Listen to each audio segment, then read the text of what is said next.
You masters, thank you so much. Yes, Gauravadevi madam. Sir ಎಲ್ಲರಿಗೂ mute ಮಾಡಿ, Gauravadevi madam ಅವರಿಗೆ.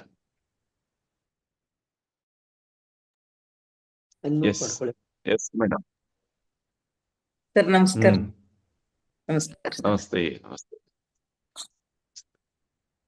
ಎಲ್ಲರಿಗೂ ಗುರು ಪೂರ್ಣಿಮೆಯ ಶುಭಾಶಯಗಳು. ಇವತ್ತೀಗ ತಾನೇ ನಾನು ಗುಲ್ಬರ್ಗ ಬಂದು ತಲುಪಿದ್ದೇನೆ. ಇವತ್ತಿನ ದಿವಸನೇ ನನ್ನ ಅನುಭವಗಳನ್ನ ಹಂಚ್ಕೊಳ್ಬೇಕು ಅಂತ ನನಗನ್ನಿಸ್ತು. ಇಂಥ ಅದ್ಭುತವಾಗಿರ್ತಕ್ಕಂಥ ಧ್ಯಾನ ಯಾತ್ರೆಯ ಒಂದು ಅನುಭವವನ್ನ ಈಗಾಗಲೇ ಅಲ್ಲಿರ್ತಕ್ಕಂಥ ಎಲ್ಲ ಬಂಧುಗಳ ಜೊತೆಗೆ ನಾನು ಹಂಚ್ಕೊಂಡಿದ್ದೀನಿ. ಈಗ ಈ ಯೂಟ್ಯೂಬ್ ನಲ್ಲಿ ಇರ್ತಕ್ಕಂಥ ಎಲ್ಲ ಬಂಧುಗಳ ಜೊತೆಗೆ ಹಂಚ್ಕೊಳ್ಬೇಕು ಅಂತ ಹೇಳಿ ನಾನು ಇಷ್ಟಪಡ್ತಾ ಇದ್ದೀನಿ. ಈ 11 ದಿವಸಗಳ ಒಂದು ಹಿಮಾಲಯ ಯಾನ ನಮ್ಮ ಜೀವಮಾನದಲ್ಲಿನೇ ಮರಿಲಾರದಂತಹ ಒಂದು ಯಾನ. ಈ ಜನ್ಮದಲ್ಲಿನೇ ಸಾರ್ಥಕತೆಯನ್ನ ಕೊಟ್ಟಿರ್ತಕ್ಕಂಥ ಒಂದು ಯಾನ ಅಂತ ನನಗನ್ಸುತ್ತೆ. ಇದಕ್ಕೆ ಎಷ್ಟು ಧನ್ಯವಾದಗಳನ್ನ ಪತ್ರಿಜಿ ಗುರುಗಳಿಗೆ ಅರ್ಪಿಸಿದ್ರೆ, ಕೇತಪ್ಪ ಸರ್ ಅವ್ರಿಗೆ ಅರ್ಪಿಸಿದ್ರೆ, ಎಲ್ಲ ಆಸ್ಟ್ರಲ್ ಮಾಸ್ಟರ್ಸ್ಗಳಿಗೆ, ಬಾಬಾಜಿಯವ್ರಿಗೆ ಎಷ್ಟು ಶಬ್ದಗಳೇ ಇಲ್ಲ. ಎಷ್ಟು ಧನ್ಯವಾದಗಳನ್ನ ಅರ್ಪಿಸಿದ್ರು ಕಡಿಮೆನೆ ಅಂತ ನನಗ ಅನ್ಸುತ್ತೆ. ದೇವ ಪ್ರಯಾಗವನ್ನ ನಾವು ಪ್ರವೇಶ ಮಾಡ್ತಕ್ಕಂಥ ಒಂದು ಸಂದರ್ಭದಲ್ಲಿ ಸರ್ ಅವರು ನಮ್ಮ ಜೊತೆಗೆ ಇದ್ದು ನಮ್ಮನ್ನ ಆ ಧ್ಯಾನದ ಗುಂಗಿನಲ್ಲಿನೇ ಆ ದೇವಭೂಮಿಯ ಪ್ರವೇಶ ಮಾಡಿಸಿದ್ರು. ಅಲ್ಲಿ ಹೋಗ್ತಿದ್ದ ಹಾಗೇನೆ ನನಗಾಗಿರ್ತಕ್ಕಂಥ ಅನುಭವ, ಈ 41 ದಿವಸಗಳ ಒಂದು ಯಜ್ಞೆಯನ್ನ ಮಂಡಲ ಧ್ಯಾನವನ್ನ ಸರ್ ಮಾಡಿಸಿದ್ರು. ಯಾರ್ಯಾರು ಹಿಮಾಲಯಕ್ಕೆ ಬರ್ತಾ ಇದ್ದೀರಿ ಅವರು ಜಾಯಿನ್ ಆಗ್ಬಹುದು, ಯಾರ್ಯಾರು ಬರದೇ ಇದ್ರು ಇಲ್ಲೇ ಇರ್ತಕ್ಕಂಥವ್ರು ಕೂಡ ಜಾಯಿನ್ ಆಗಬಹುದು ಅಂತ ಹೇಳಿದ್ರು. ಅವಕಾಶವನ್ನ ಸಾಕಷ್ಟು ಜನ ಉಪಯೋಗ ಮಾಡ್ಕೊಂಡಿದ್ದಾರೆ. ಆ ಯಾನದ ಒಂದು ಗುರಿ ಏನು ಅನ್ನೋದು ಅಲ್ಲಿ ಸಫಲ ಆಯ್ತು. ದೇವ ಭೂಮಿಯನ್ನ ಪ್ರವೇಶ ಮಾಡ್ತಾ ಇದ್ದ ಹಾಗೇನೆ ನನ್ನ ಅನುಭವಕ್ಕೆ ಬಂತು. ದೇವಭೂಮಿಯ ಪ್ರವೇಶ ಮಾಡ್ತಾನೆ ಅಲ್ಲಿ ಹಿಮಾಲಯದ ಒಂದು ದರ್ಶನ, ಹಿಮಾಲಯದ ಎಲ್ಲ ಗುಡ್ಡ ಬೆಟ್ಟಗಳ ಮೇಲೆ ಎಲ್ಲ ಋಷಿ ಮುನಿಗಳು ಇದ್ದಾರೆ. ಪತ್ರಿಜಿ ಗುರುಗಳಿದ್ದಾರೆ, ಬಾಬಾಜಿ ಇದ್ದಾರೆ, ಮಹೋತ್ತಾರ್ ಬಾಬಾಜಿ ಇದ್ದಾರೆ, ಲಹರಿ ಮಹಾಶಯರಿದ್ದಾರೆ, ಇನ್ನು ಎಲ್ಲ ಮಾಸ್ಟರ್ಸ್ಗಳಲ್ಲಿ ಇದ್ದಾರೆ. ನಮ್ಮ ವಸುಂಧರಾ ವಾರಿಯರ್ಸ್ಗಳು ಕೂಡ ಅಲ್ಲಿ ಹೋಗಿದ್ದೀವಿ. ತುಂಬಾ ಸಂತೋಷದಿಂದ ಆ ದೇವಭೂಮಿಯನ್ನ ಪ್ರವೇಶ ಮಾಡ್ತಾ ಇದ್ದೀವಿ. ಆಗ ನಟ್ಟ ನಡುವೆ ಒಂದು ದೊಡ್ಡ ಜ್ಯೋತಿ ನಿರ್ಮಾಣ ಆಯ್ತು. ನಮ್ಮೆಲ್ಲ ಜ್ಯೋತಿಗಳು, ನೀವೆಲ್ಲ ಒಂದೊಂದೇ ಜ್ಯೋತಿಗಳಲ್ಲ, ನೀವೆಲ್ಲ ಅಖಂಡ ಜ್ಯೋತಿಗಳು. ಆ ಅಖಂಡ ಜ್ಯೋತಿ ಮಹಾ ಬೆಳಕಿನೊಂದಿಗೆ ಒಂದಾಗ್ಬೇಕು ಅಂತಕ್ಕಂಥ ಒಂದು ಗುರಿಯನ್ನು ಇಟ್ಕೊಂಡು ನಾವೇನು ಧ್ಯಾನ ಮಾಡ್ತಾ ಇದ್ವಲ್ಲ, ಅದು ಅಲ್ಲಿ ಸಾಕಾರ ಆಯ್ತು. ನಾವೆಲ್ಲ ಒಂದೊಂದೇ ಜ್ಯೋತಿಗಳು, ಒಂದು ಅಖಂಡ ಜ್ಯೋತಿಯಾಗಿ ಆ ಮಹಾ ಬೆಳಕಿನೊಂದಿಗೆ ಬೆಳಕಿನ ದೇಹಿಗಳಾದ ನಾವು, ಆತ್ಮಸ್ವರೂಪಿಗಳಾಗಿರ್ತಕ್ಕಂಥ ನಾವು, ಈ ಬೆಳಕಿನ ಲೋಕದ ಕಾರ್ಯಕರ್ತರಾಗಿರ್ತಕ್ಕಂಥ ನಾವು ಆ ಬೆಳಕಿನ ಜೊತೆಗೆ ಒಂದಾದ ಅನುಭವ, ಅದ್ಭುತವಾಗಿರ್ತಕ್ಕಂಥ ಅನುಭವ ಆ ದೇವಭೂಮಿ ಪ್ರವೇಶ ಮಾಡ್ತಾ ಇದ್ದ ಹಾಗೇನೆ ಆಯ್ತು. ಇದನ್ನ ಸರ್ ಜೊತೆಗೆ ನಾನು ಹಂಚ್ಕೊಂಡೆ. ಆಮೇಲೆ ಒಂದೊಂದು ಪ್ಲೇಸಸ್ಗಳು, ವಶಿಷ್ಠ ಗುಫಾ ಕರ್ಕೊಂಡು ಹೋದ್ರು ನಮ್ಗೆ, ಹರಿದ್ವಾರದಾಗ ವಶಿಷ್ಠ ಗುಫಾ. ಆ ಮಹಾ ವಶಿಷ್ಠರು ಧ್ಯಾನ ಮಾಡಿದ ಭೂಮಿ, ಅವರು ನಡೆದಾಡಿರ್ತಕ್ಕಂಥ ಭೂಮಿ, ಅವ್ರು ಇಲ್ಲಿ ಧ್ಯಾನ ಮಾಡಿರ್ತಕ್ಕಂಥ ಭೂಮಿ ಅಂತಕ್ಕಂಥ ಒಂದು ಫೀಲ್ ಏನದಲ್ಲ, ಅದೇ ನಮಗೆ ಅಷ್ಟು ಮೈ ತುಂಬಿ ಮೈ ನಮಿರೇಳಿಸ್ತಕ್ಕಂಥ ಒಂದು ಅನುಭವವನ್ನ ಉಂಟು ಮಾಡ್ತಾ ಇತ್ತು. ಅಲ್ಲಿ ಧ್ಯಾನ ಮಾಡಿದ್ವಿ. ಆಮೇಲೆ ಗಂಗೆಯ ತಟದಲ್ಲಿ ಹೋಗಿ ಅಲ್ಲಿ ತುಂಬಾ ಪ್ರಶಾಂತವಾಗಿರ್ತಕ್ಕಂಥ, ಅಲ್ಲಿ ಗದ್ದಲ ಇಲ್ಲ, ಹೆಚ್ಚು ಜನ ಇರ್ತಿರ್ಲಿಲ್ಲ. ಅಲ್ಲಿ ಗಂಗೆಯಲ್ಲಿ ಹೋಗಿ ಕಾಲು ಇಳ್ಬಿಟ್ಕೊಂಡು ಧ್ಯಾನಕ್ಕೆ ಕುಳಿತ್ವಿ. ಎಂಥ ಆನಂದ, ಎಂಥ ಆನಂದ ಅಂತಂದ್ರೆ ಜೀವನ ಸಾರ್ಥಕವಾಗಿರ್ತಕ್ಕಂಥ ಆನಂದ. ಇನ್ನೇನೋ ಗಂಗೆಯಲ್ಲಿ ಮುಳುಗೋದು ಬೇಕೇ ಆಗಿಲ್ಲ ಅನ್ನುವಷ್ಟು ನಾವಲ್ಲಿ ಫ್ರೆಶ್ ಆಗ್ಬಿಟ್ವಿ. ಅಲ್ಲಿ ಗಂಗೆಯಲ್ಲಿ ಧ್ಯಾನ ಮಾಡ್ತಕ್ಕಂಥ ಒಂದು ಅದ್ಭುತ ಅನುಭವನ ಅನುಭವಿಸಿ ಮತ್ತೆ ನಾವು ಅರುಂಧತಿ ಗುಫೆಗೆ ಹೋದ್ವಿ. ಅರುಂಧತಿ ಮಾತೆ ಧ್ಯಾನ ಮಾಡಿರ್ತಕ್ಕಂಥ ಗುಹಾ, ಅಲ್ಲಿಯೂ ಕೂಡ ನಮ್ಗೆ ಅದ್ಭುತವಾಗಿರ್ತಕ್ಕಂಥ ಅನುಭೂತಿ ಉಂಟಾಯ್ತು. ಆ ವಶಿಷ್ಠರು ಮತ್ತು ಅರುಂಧತಿಯ ಒಂದು ಅವರಿಬ್ಬರನ್ನ ಭೇಟಿ ಮಾಡಿದ ಅನುಭವ ನಮ್ಗಲ್ಲಿ ಆಯ್ತು. ಆದ್ಮೇಲೆ ನೀಲಕಂಠ ದೇವಸ್ಥಾನವನ್ನ ಮುಗಿಸ್ಕೊಂಡು ಮತ್ತೆ ಸಂಜೆ ಗಂಗಾ ಆರತಿಗೆ ಬಂದ್ವಿ.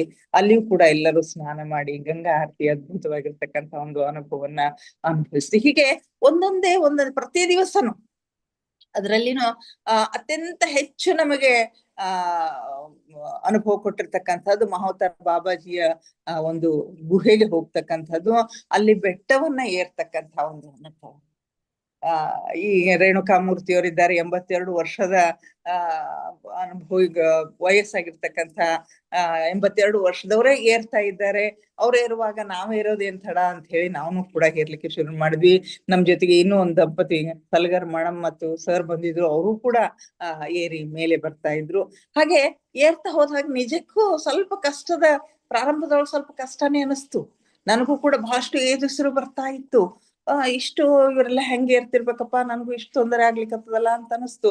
ಆಮೇಲೆ ಮಹಾವತಾರ್ ಬಾಬಾಜಿಗೆ ನೆನ್ಸ್ಕೊಂಡು ಬಾಬಾಜಿ ನನ್ನ ನೇರವಾಗಿ ಆ ಗವಿಯೊಳಗೆ ನೀವು ಪ್ರತಿ ದಿವಸ ಕರ್ಕೊಂಡು ಹೋಗ್ತಾ ಇದ್ದೀರಿ ಆಸ್ಟ್ರಲ್ಲಿ, ಆದ್ರೆ ಇಲ್ಲಿ ಫಿಸಿಕಲಿ ನಾನು ಏರ್ಬೇಕಾಗಿದೆ, ನನಗೆ ಶಕ್ತಿಯನ್ನ ಕೊಡಿ ಅಂತ ಹೇಳಿ ಬೇಡ್ಕೊಂಡು ಅಲ್ಲಿ ಒಂದು ವೃಕ್ಷವನ್ನ ನಾನು ಅಪ್ಪಿಕೊಂಡಾಗ ಎಂಥ ಶಾಂತಿ ನನಗೆ ಸಿಕ್ತು ಅಂತಂದ್ರೆ ಅದ್ಭುತವಾಗಿರ್ತಕ್ಕಂಥ ಎಲ್ಲ ನಮ್ಮ ಹೃದಯದ ಬಡಿತ ಎಲ್ಲ ಸ್ಟಾಪ್ ಆಗ್ಬಿಡ್ತು. ಹಾಗೆ ಸ್ವಲ್ಪ ನಡೆಯೋದು, ಒಂದೊಂದು ವೃಕ್ಷಗಳನ್ನ ಅಪ್ಕೊಳ್ಳೋದು, ಸ್ವಲ್ಪ ಶಕ್ತಿಯನ್ನು ತಗೊಳ್ಳೋದು, ಹಾಗೆ ಏರ್ತಾ ಮೇಲೆ ಹೋದ್ವಿ. ಮೇಲೆ ಹೋಗಿ ಬಾಬಾಜಿಯ ಗವಿಯಲ್ಲಿ ಹೊರಗಡೆನೂ ಸ್ವಲ್ಪ ಹೊತ್ತು ಕೂತು ಧ್ಯಾನ ಮಾಡಿದ್ವಿ. ಆಮೇಲೆ ತಂಡವಾಗಿ ಒಳಗಡೆ, ಯಾಕಂದ್ರೆ ಅದು ಬಹಳಷ್ಟು ಸಣ್ಣದಾಗಿರ್ತಕ್ಕಂಥ ಗವಿ, 10-15 ಜನರಿಗೆ ಮಾತ್ರ ಸಾಕಾಗುವಂತ ಒಂದು ಗವಿ. ಅಲ್ಲಿ ಹೋಗಿ ಧ್ಯಾನ ಮಾಡಿದ್ವಿ. ಬಾಬಾಜಿಯವರು ಎಂತ ಅದ್ಭುತವಾಗಿರ್ತಕ್ಕಂಥ ಸಂದೇಶವನ್ನ ಕೊಟ್ರು ಅವತ್ತು ನಮಗೆ ಅಂತಂದ್ರೆ, ನೀವೆಲ್ಲರೂ ಸುದೈವಿಗಳು.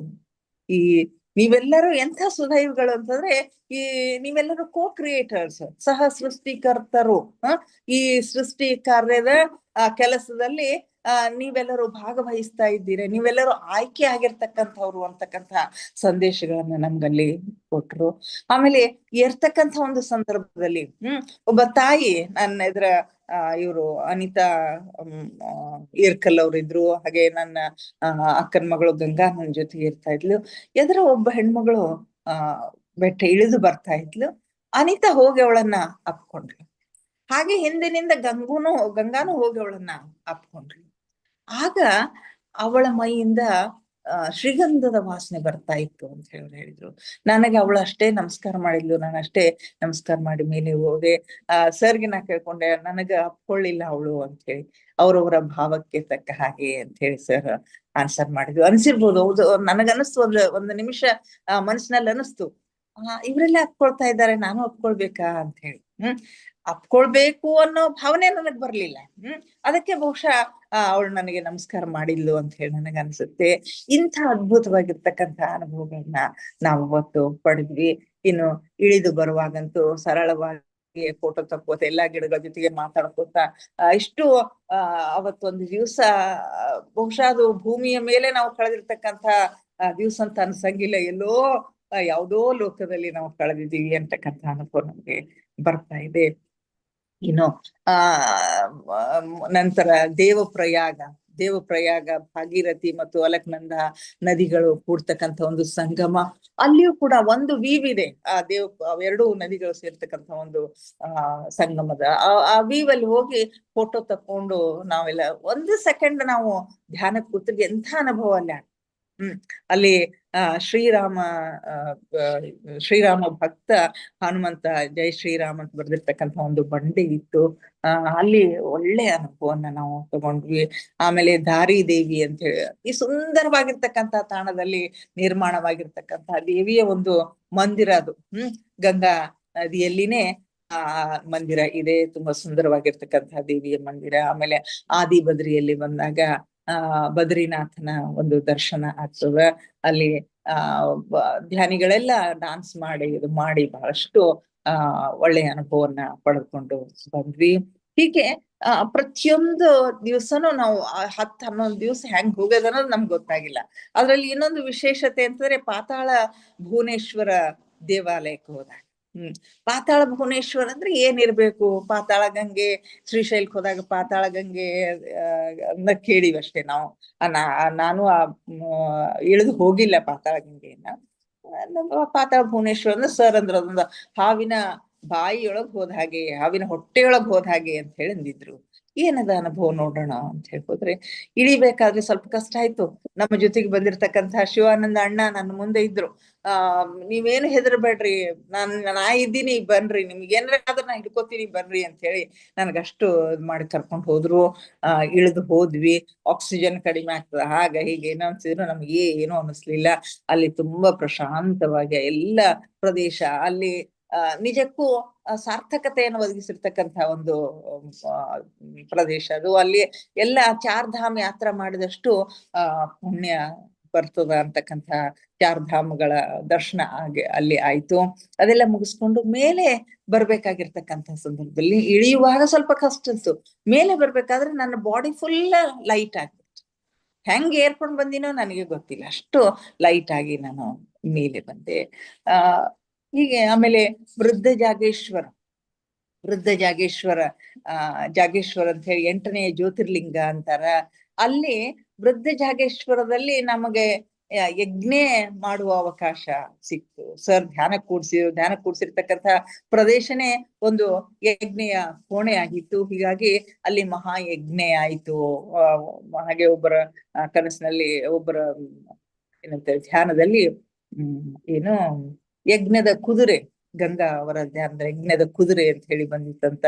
ಆ ಯಜ್ಞನು ಅಲ್ಲಿ ನೆರವೇರಿಸಿರ್ತಕ್ಕಂಥ ಒಂದು ಅವಕಾಶ ನಮಗೆ ಸಿಕ್ತು.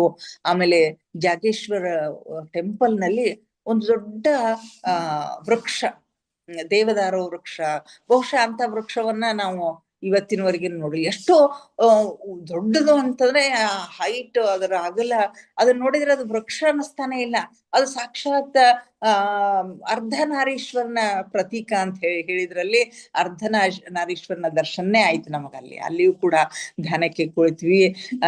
ಕುಳಿತಾಗ ನಮ್ಮ ಧ್ಯಾನದ ಶಕ್ತಿ, ಅಲ್ಲಿ ಪೂಜೆಯ ಘಂಟಾನಾದ, ಜಾಗಟೆಯ ನಾದಗಳು, ಶಂಖನಾದಗಳು ಎಲ್ಲವೂ ಬಹಳಷ್ಟು ಮೇಲಕ್ಕೆ ಹೋಗಿ ಮೇಲೆ ನೋಡಿದ್ರೆ ಅರ್ಧನಾರೀಶ್ವರ ನನಗೆ ದರ್ಶನ ಕೊಟ್ಟ. ಹೀಗೆ ಅನೇಕ ಜನರಿಗೆ ಅನೇಕ ಅನುಭವಗಳು, ಸಾಕಷ್ಟು ಅನುಭವಗಳಾಗಿರೋದನ್ನ ನಾವು ಕಾಣ್ತಾ ಇದ್ದೀವಿ. ಹೀಗೆ ಆಮೇಲೆ ನಮ್ಮ ಈ ಪ್ಲಾನ್ ನಲ್ಲಿ ಇಲ್ಲದೆ ಇರ್ತಕ್ಕಂತಹ ಕೆಲವೊಂದು ಪ್ಲೇಸಸ್ಗಳು ಅಂದ್ರೆ, ಈಗ ಒಂದು ಏನು ಶ್ರೀಚಕ್ರದ ದರ್ಶನ ಆಯ್ತು. ಶ್ರೀಚಕ್ರ ಹೋಗೋ ಪ್ಲಾನ್ ಮೊದಲು ಇರ್ಲಿಲ್ಲ. ಅದಕ್ಕೂ ಪೂರ್ವದಲ್ಲಿ ಅಲ್ಲಿ ಬೋಲು ದೇವಸ್ಥಾನ, ಹಿಂಗೇನೋ ಗೋಲು ದೇವಸ್ಥಾನ ಅಂತ ಹೇಳಿತ್ತು. ಅಲ್ಲಿ ನೋಡ್ತೀವಿ, ಹೋದ ತಕ್ಷಣ ಬರೇ ಗಂಟೆಗಳು, ಎಲ್ಲಾ ಕಡೆ ಗಂಟೆ ಹಾಕಿದ್ದಾರೆ.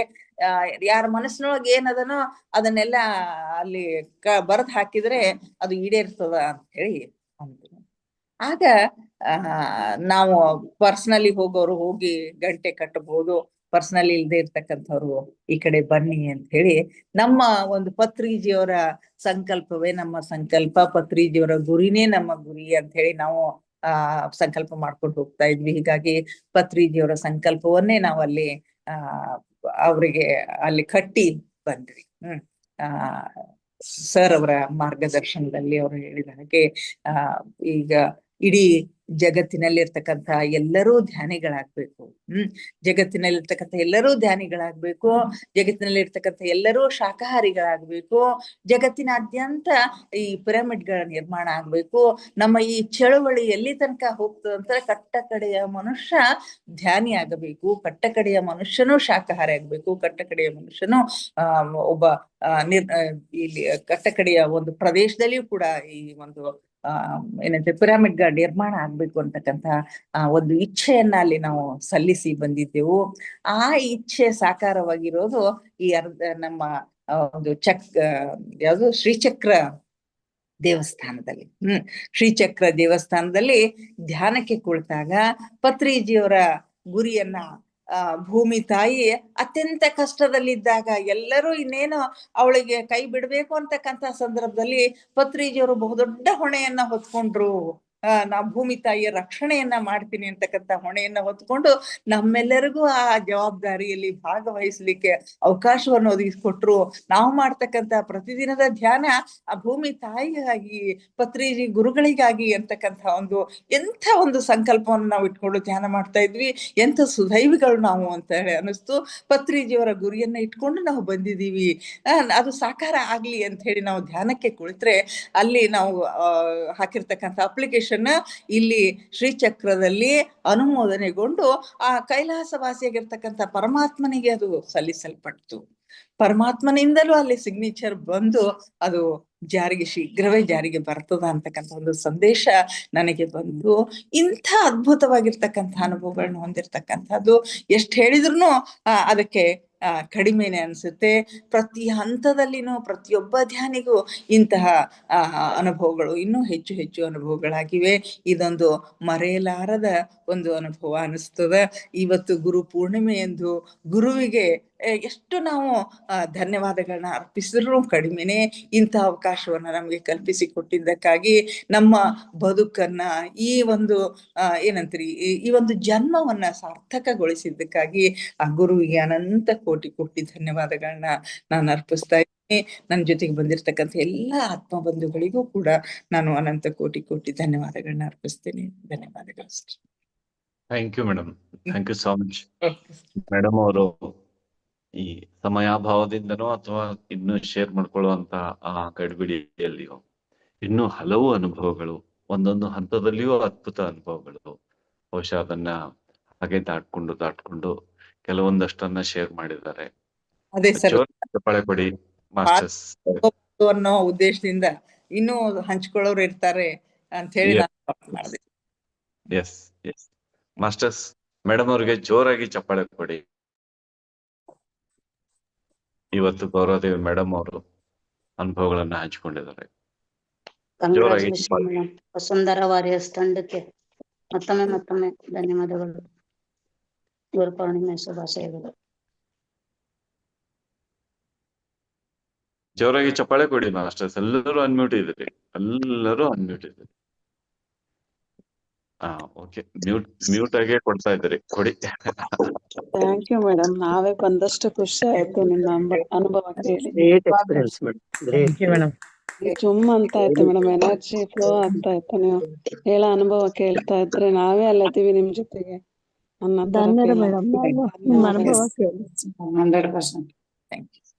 Thank you so much masters. Thank you madam, super fantastic. ಪ್ರಜ್ಞಾನ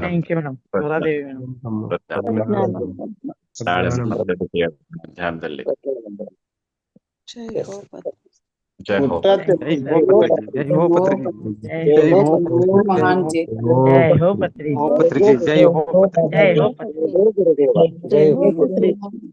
ಹೋ